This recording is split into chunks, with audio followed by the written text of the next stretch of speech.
Part 4 of why you might not be meeting your business goals, your business results.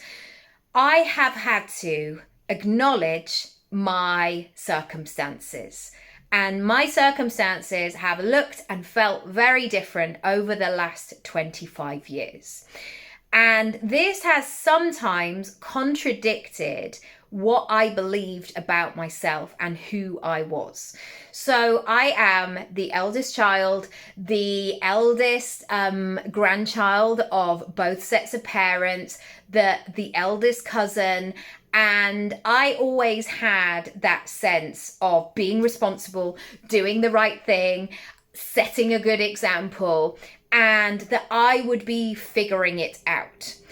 And that has often worked to my detriment, meaning I have sometimes found myself in a circumstance, in a situation, and yet I have been still stressing and moving and hustling like behind the scenes to do all of the things.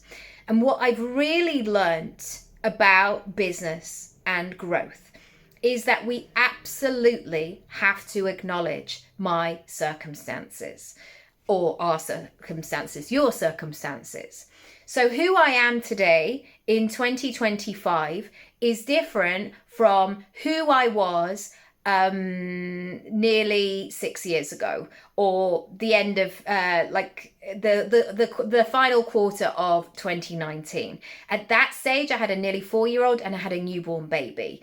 The energy levels and my capacity now my 5-year-old and 9-year-old are in school, is totally different.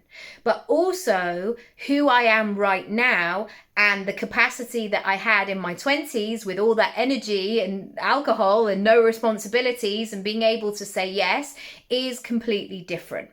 And so by acknowledging that means that I can work with my circumstances rather than feeling like I am fighting against them. Because guess what? If you don't acknowledge your circumstances, you are the one in the end who loses. If I pretend like I don't have children or I'm doing all of these things, not that I would, because that would feel weird, I am not honoring who I am or my responsibilities or who I want to be.